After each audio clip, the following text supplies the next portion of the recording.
Good morning, everyone. It's Mrs. Hudson here today to read you chapter 16 of Cogheart. So we're moving quite quickly through the book now and I hope you're really enjoying it. I've had lots of people commenting and sending emails to say how much they're enjoying it. So hopefully you're all feeling that way too. So chapter 16. The recording was blurry at first, but soon words could be heard. A sharp, skewering voice, barely audible over a soft silver thrum. Professor Hartman, the voice said, are you conscious? That's mould, Robert whispered, but Lily shushed him. Starting to come round, are we? Said another voice, which sounded distinctly like Roach. I suppose that means we're ready to begin. Lily's papa spoke then. My name's Grantham, he stuttered. Grantham, not Hartman. You've got the wrong person. How did you get on board? Grantham, G. Hartman, Grace Hartman, Roach said. It's not the best of anagram aliases, considering we were the ones who killed your wife in the first place.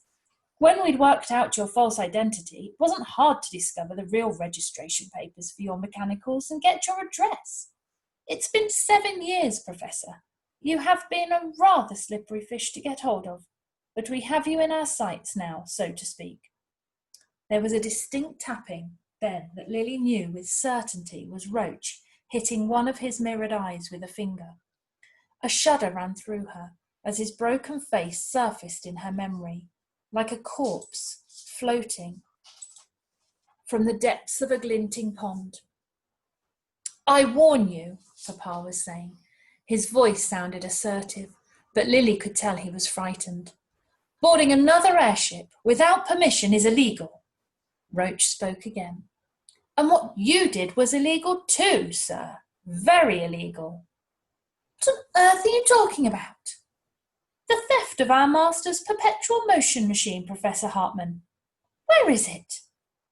There was a crackle on the cylinder. I can't, Papa said. It's hidden. Come, Mr. Roach said. No games. Another crackle, and then a scream. Lily cringed. There was a pause filled with ragged breath. I will tell you nothing, Papa cried. You may do as you see fit. Mr. Roach chuckled, and the laugh rippled through Lily, as if the vile man stood right next beside her. Well, isn't this a pleasant surprise? His voice oozed. I'd quite hoped our conversation might take this turn. I was authorised to offer money, but I see now such action would be fruitless. You're an ethical man, sir. Far too ethical for me. But perhaps you'll respond better to this. Another scream and a horrible intense whining filled the recording, and then the needle reached the end of the cylinder. With a clunk click, it raised up, and the sound stopped. Lily slumped against the wall. Suddenly, the wave of emotion she'd been holding in for so long rushed over her. It was as if the last glimmer of hope she possessed had been pulled from her chest. She gazed out of Ladybird's slanted window, over her snub-nosed prow. In the distance, she could see Dragonfly's parts messily strewn across the glade. She knew now for certain it was Roach and Mould who'd caused that destruction. They'd tortured her papa and taken everything. Mamma's life and Robert's Dars too. Mrs. Rust, the other mechanicals, her home. And all for this box, this perpetual motion machine. They'd done so much damage to possess it. They'd kill her and Robert too if they had the chance, and nothing she could say or do, no help she could call on would ever stop them. Papa's dead, she said suddenly. This whole time I hoped he might be alive, might still come back, but he's not going to, is he? We should just give them the box, the machine, before they kill us too. Robert took a deep breath, his mouth dry. If we give in now, he said, then everyone who's tried to protect it would have died in vain, and we'll never discover its secret, the truth of what it can do. He's right, Lily. Malkin narrowed his black eyes. There could be dangerous things inside, and Clank knows what chaos roach and mould could cause with them. I realise the odds don't look good, Robert added. They know everything about us, and we don't have a clue about them, so how can we ever win? But we have to win, Lil. We have to. Because of them, I've got no one. They're evil, but we can't give up. We've got the one thing they want, the one thing that'll draw them near to us. We can make them suffer. We mustn't let them get away with what they did, and we must never give in, not ever. Malkin nodded in agreement. This box is the only thing we have against them, he said. The only clue left. When we get to London, we'll ask your godfather to alert the proper police, then use the promise of the perpetual motion machine to draw roach and mould into some kind of trap. What do you know, Malkin? Lily yelled. You didn't know anything before we read Papa's letter. She kicked at the box, bundled in its blanket. If only we had the key. Malkin said nothing, just narrowed his eyes and tipped back his ears, staring at her with that foxy superiority of his. If you're going to London, Anna said, I can take you. I have to go back anyway. File my copy and check in with my editor at the Daily Cog. I could play him this recording and see if we can help you find out anything more about this roach and mould or the perpetual motion machine. There must be information about it somewhere, don't you think? Lily didn't answer. She felt as if they were all drifting far away from her, and at any moment she might fall into a comatose state. She could hear Robert speaking a long way off. Thank you, Anna. A ride to London and anything else you can do would be greatly appreciated. Let's put her to bed for a while in my berth, young man. Robbie, was it? Lily let them carry her into the passageway. Anna drew back the curtain of the narrow berth, and she and Robert laid Lily carefully onto the bed. Then Anna tucked a blanket around her, and she drew the curtain, before Lily heard her and Robert step away. Come on, Robbie, the aeronaut said. I've a few more questions and a job for you in the engine room. Lily woke some time later with the odd sensation of moving sideways. The wooden wall of the berth juddered with the thrum of the engine.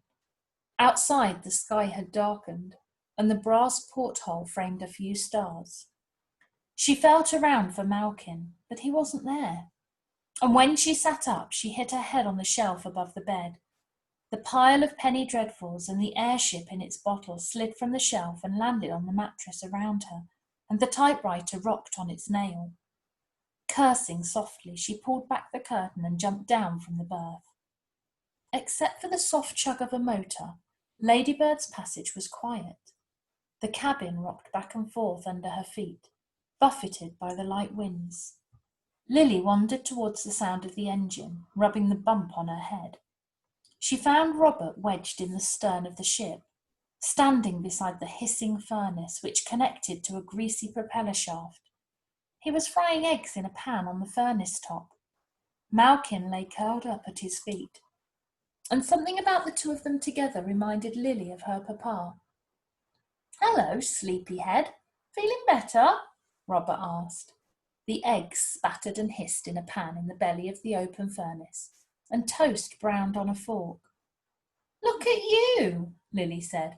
You're a proper little cabin boy, and no mistake. Anna's let me take charge of the cooking and the engines. Robert opened another door on the front of the furnace with a stick of wood. Then he threw in a shovelful of coal. Keeps me busy.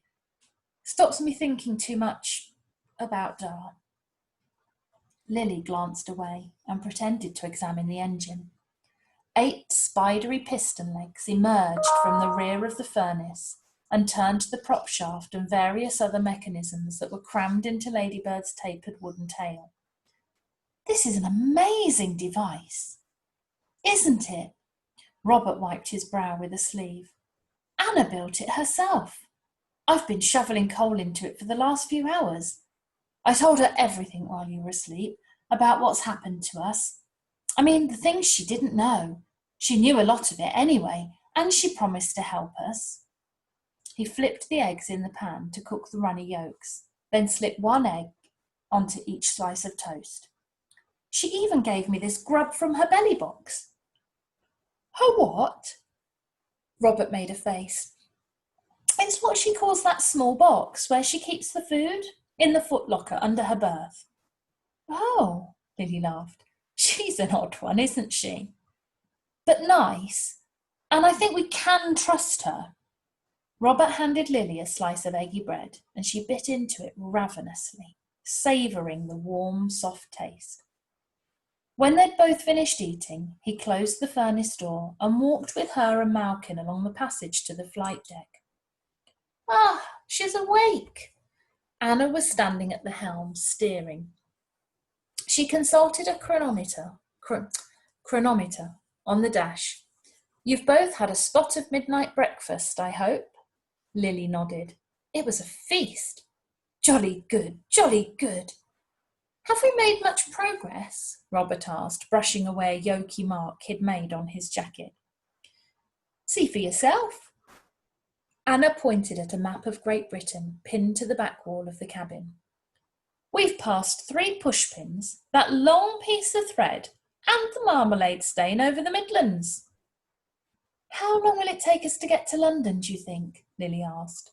She watched Malkin sniffing away at the 4 corners of the cabin. We're doing better than I thought. Anna lined up the sextant. See the dot there? Means we're not far off. If this tailwind keeps up, we should make it by first light. In a few hours, we might get a glimpse of street lamps on the horizon. Hundreds there are, like the stars. And when it's dawn, you see them disappear as the lamplighters go round and snuff them out. Where are we going to land? Robert wondered. Anna consulted the compass. Depends. Gypsy balloons like Ladybird aren't welcome in a lot of places, and I haven't paid my air dues. But there's Atchings out east we could make for. Atchings? Lily tried out the strange word. That's traveller Polari, traveller speak, for a place to weigh anchor. Anna turned the ship's wheel and the thick ropes that looped through the metal eyelets on the wall shifted. What are those for? Lily asked. They run along the insides of the balloon to connect the steering column to the port, starboard and tail rudders, Anna explains. One of them breaks and the entire airship goes off course. Could hit anything. Strange they're not outside the gondola, Lily mused. Not so strange, Anna said. Your delicate parts are all inside. If not, it would hurt a darn sight more when you got hit. Robert was examining some of the controls on the dash. They're also on the inside so they don't freeze and break at high altitude, he explained. Anna lit up. He knows. Oh, I see, Lily said, though she didn't quite. She examined an odd-looking rifle-like gun in a mount on the wall beside the flight controls. And what's this? Anna slapped her fingers away. Don't touch that, it's dangerous. It's an emergency harpoon in case of sky pirates.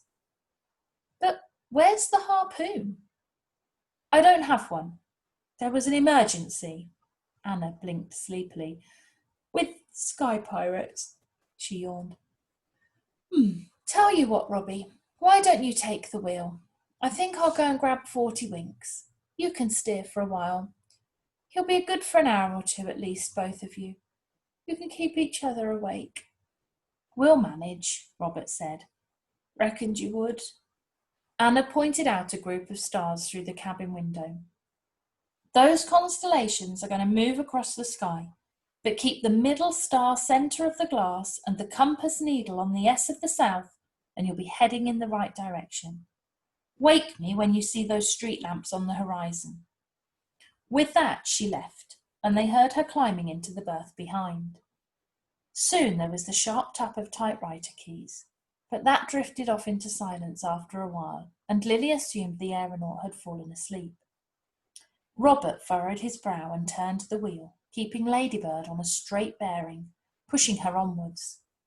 The gentle thrumming of the engine filtered through the walls, and the heat from the pipes made the cabin pleasantly toasty. Malkin had stretched out in a corner, his body against a warm pipe, and fallen asleep. Lily gazed out at the stars, hung about the night sky like freckles. In the distance, a tiny speck of light slipped across the firmament. "Do you think that one's a shooting star?" she asked. Robert studied it. "I'm not sure. I reckon it's moving too slow." "A comet, then?" "Comets only appear once a century. We'd be lucky to see one in our lifetime. It's probably another ship moving along the airways." "How do you know so much about airships and astronomy, Robert?" "My dad knew a fair bit about both, from the chronometers he fixed, and from books."